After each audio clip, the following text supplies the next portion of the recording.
ನಮ್ಮ ಜೊತೆ ದಾವಣಗೆರೆ ದಕ್ಷಿಣ ವಿಧಾನಸಭಾ ಕ್ಷೇತ್ರದ ಬಿಜೆಪಿ ಅಭ್ಯರ್ಥಿ ಶ್ರೀನಿವಾಸ್ ದಾಸ್ಕರಿಯಪ್ಪ ಇದ್ದಾರೆ. ಮಾತಾಡ್ತೀನಿ ಅವ್ರನ್ನ. ಸರ್, ಏನೀಗ ಬಹಿರಂಗ ಪ್ರಚಾರ ನಾಳೆ ಕೊನೆಗೊಳ್ತಾ ಇದೆ. ಒಂದ್ ಕಡೆ ಕಾಂಗ್ರೆಸ್ನವರು ಹಣದ ಹೊಳೆ ಹರಿಸ್ತಿದ್ದಾರೆ ಅಂತ ಹೇಳಿ ನಿಮ್ಮ ಮುಖಂಡರೇ ಆರೋಪ ಮಾಡ್ತಿದ್ದಾರೆ. ಹಣದ ಹೊಳೆ ಹರಿತಾ ಇದೆಯಾ? ಹೊಳೆ ನೋಡಿದ್ರ ನೀವು? ಹಣದ ಹೊಳೆ ಹರಿಸ್ತಾರೆ ಅಂತ ಮೊದಲೇ ಎಲ್ಲರಿಗೂ ಮತದಾರರಿಗೆ ಗೊತ್ತಿದೆ. ಮೊದಲೇ ಆಲ್ರೆಡಿ ಮತದಾರರು ಚಿಂತನೆಯನ್ನು ಮಾಡಿದ್ದಾರೆ. ಭಾರತೀಯ ಜನತಾ ಪಾರ್ಟಿಯನ್ನು ಗೆಲ್ಲಿಸಬೇಕು, ಕಾಂಗ್ರೆಸ್ ನೋಟು ಬಿಜೆಪಿಗೆ ಓಟು. ಈಗ ಮೊದಲಿಂದನೂ ಕೂಡ ಬಿಜೆಪಿ ಅಲ್ಪಸಂಖ್ಯಾತರ ವಿರೋಧಿಗಳು ಅಂತಾನೆ ಬಿಂಬಿಸ್ಕೊಂಡು ಬಂದಿದ್ರು ಕಾಂಗ್ರೆಸ್ನವರು. ಇಂಥ ಒಂದು ಸಂದರ್ಭದಲ್ಲಿ ಈಗ ಅಲ್ಪಸಂಖ್ಯಾತರ ಆಕ್ರೋಶ ಏನು ಇದೆ ಕ್ಷೇತ್ರದಲ್ಲಿ, ಅದು ನಿಮಗೆ ಪ್ಲಸ್ ಪಾಯಿಂಟ್ ಆಗುತ್ತೆ ಅಂತ ಕೊನೆವರೆಗೂ ಈಗಲೂ ಅನಿಸ್ತಾ ಇದೆ ನಿಮಗೆ? ಜಮೀರ್ ಅಹಮದ್ ಅವರು ಬಂದು ಹೋದ ನಂತರ ಅನಿಸ್ತಾ ಇದೆಯಾ? ಕಾಂಗ್ರೆಸ್ನವ್ರದ್ದು ಆಂತರಿಕ ವಿಚಾರ. 20 ವರ್ಷಗಳಿಂದ ಅಲ್ಪಸಂಖ್ಯಾತರು ಕಾಂಗ್ರೆಸ್ ಟಿಕೆಟನ್ನು ಕೇಳ್ತಾ ಬಂದಿದ್ರು.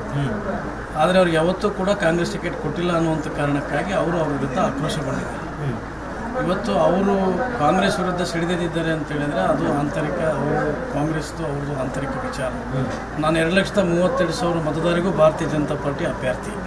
ಪ್ರತಿಯೊಬ್ಬರಿಗೂ ಮತಯಾಚನೆ ಮಾಡಿದ್ದೀನಿ.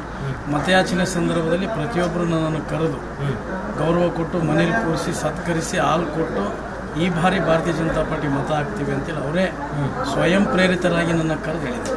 ಓಕೆ, ಈಗ ಇನ್ನೊಂದು ಕಡೆ ಒಂದು ದೊಡ್ಡ ಸವಾಲಿದೆ.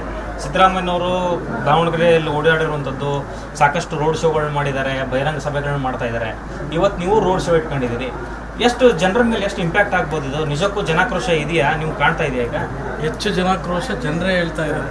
ನಾವು ಹೋದಂಥ ಸಂದರ್ಭದಲ್ಲಿ ದುರಾಡಳಿತ ಕಾಂಗ್ರೆಸ್ ಸರ್ಕಾರದ ವಿರುದ್ಧ ಅವರೇ ಮಾತಾಡ್ತಾ ಇದ್ದಾರೆ.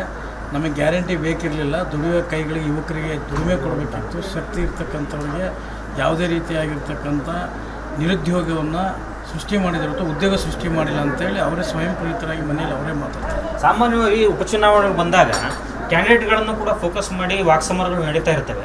ನಿಮ್ಮ ಕಾಂಗ್ರೆಸ್ ಅಭ್ಯರ್ಥಿನ ಫೋಕಸ್ ಮಾಡಿ ಯಾರು ನೀವು ಮಾತಾಡ್ತಾನೆ ಇಲ್ಲ? ಅಂದರೆ ಹಿಂದಿನ ಕಾಂಗ್ರೆಸ್ ಅಭ್ಯರ್ಥಿಗಳು ಶಾಮನೂರು ಶಿವಶಂಕರಪ್ಪನವ್ರ ವೈಫಲ್ಯಗಳು ಯಾವ ಇರಲಿಲ್ವಾ? ಅವರು ನಿಧನರಾಗಿದ್ದಾರೆ, ಅದು ಓಕೆ, ಒಪ್ಕೊಳ್ತೀನಿ.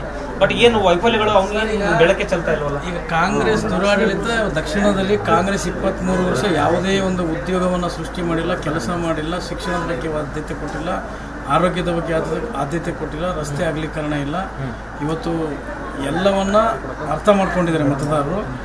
ಈ ಸಲ ನಾವು ಕಾಂಗ್ರೆಸ್ಗೆ ಬುದ್ಧಿ ಕಲಿಸಬೇಕು ಅಂತೇಳಿ ಚಿಂತನೆಯನ್ನು ಮೊದಲಿನಿಂದನೂ ಮಾಡಿದ್ದಾರೆ. ಈ ಬಾರಿ ಭಾರತೀಯ ಜನತಾ ಪಾರ್ಟಿ ದಾವಣಗೆರೆ ದಕ್ಷಿಣದಲ್ಲಿ ಕಮಲ ಅರಳುತ್ತೆ. ಆಡಳಿತ ಯಂತ್ರ, ಜಾತಿ, ಹಣ ಉಪಚುನಾವಣೆಗಳು ಬಂದಾಗ ಇವೇ ಜಾಸ್ತಿ ಸದ್ದು ಮಾಡೋದು. ಅದು ಸದ್ದು ಮಾಡ್ತಾ ಇದೆ ಅನ್ನುವಂಥದ್ದು ಯಾವ ಯಂತ್ರ ತಂತ್ರ ನಡೆಯೋದಿಲ್ಲ. ಮತದಾರರು ತಂತ್ರಗಾರಿಕೆ ಈಗಾಗಲೇ ನಿರ್ಧಾರ ಮಾಡಿದರೆ ಭಾರತೀಯ ಜನತಾ ಪಾರ್ಟಿ ಶ್ರೀನಿವಾಸ್ ದಾಸ್ಕರಿಯಪ್ಪ ಮತ ನೀಡಬೇಕು ಅಂತೇಳಿ ಸಾಮಾನ್ಯರಲ್ಲಿ, ಸಾಮಾನ್ಯ ಕುಟುಂಬದಿಂದ ಬಂದಿರತಕ್ಕಂಥವನು ನಾನು, ನನ್ನನ್ನು ಪ್ರೀತಿಯಿಂದ ಸತ್ಕರಿಸ್ತಾ ಇದ್ದಾರೆ ಮತದಾರರು ಮತಯಾಚನೆಯಲ್ಲಿ. ಓಕೆ, ಇದು ಶ್ರೀನಿವಾಸ್ ದಾಸ್ಕರಿಯಪ್ಪನವರ ಮಾತು. ಒಟ್ಟಾರೆ ಕಾನ್ಫಿಡೆನ್ಸ್ ಅಲ್ಲಿ ಇದ್ದಾರೆ. ಜನ ಏನು ತೀರ್ಮಾನ ಮಾಡ್ತಾರೆ ಅನ್ನೋದು ಫಲಿತಾಂಶದ ಬಳಿಕ ಗೊತ್ತಾಗುತ್ತೆ. ಕ್ಯಾಮ್ರಾ ಪರ್ಸನ್ ಕಿರಣ್ ಜೊತೆ ಪವನ್, ಏಷ್ಯಾನೆಟ್ ಸುವರ್ಣ ನ್ಯೂಸ್, ದಾವಣಗೆರೆ.